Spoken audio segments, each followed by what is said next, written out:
winner takes all adalah seperti keadaan dunia pada saat ini. Misalnya, dunia bank yang mengendalikan dunia pembiayaan. Bank membuat sistem, membuat peraturan agar hanya mereka yang punya jaminan adalah mereka yang bisa meminjam di bank. Alasan yang digembar-gemborkan adalah untuk keamanan uang bank. Namun, ada alasan lain yang mungkin ini membuat para bankers merah kupingnya ketika kita bicarakan hal ini sekarang. Karena bankers itu agen kaki tangannya orang kaya, maka bank harus bisa membuat orang kaya selalu kaya. Jangan sampai semua orang bisa jadi kaya. Dan orang yang paling diuntungkan dengan peraturan ini adalah mereka yang berada di piramida ekonomi teratas, yaitu para oligarki. Oligarki itu punya jaminan, punya kedekatan dengan penguasa, dan punya jaringan bisnis yang kuat menggurita. Fakta lain lagi, dari jumlah manusia yang ada di sebuah negara misalnya, mereka yang punya jaminan aset yang bankable tidak lebih hanya 10% dari populasi. Bahkan di Indonesia hanya 7% datanya mereka yang punya aset bankable tadi. Bahkan UKM yang jumlahnya 50 jutaan di Indonesia yang punya jaminan aset bankable mungkin hanya 1%.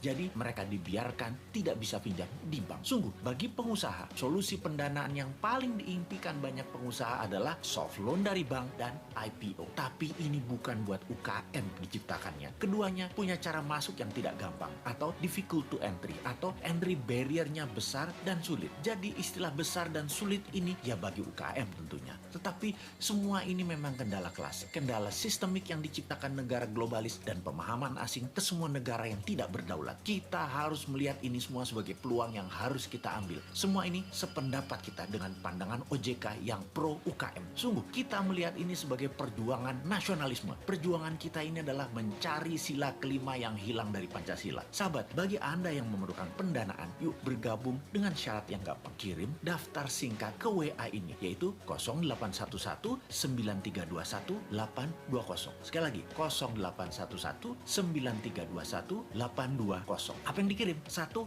Gambar atau foto. 2.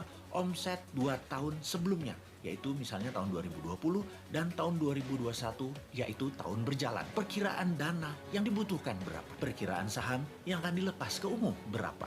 Perkiraan omset setelah jadi penerbit kira-kira berapa?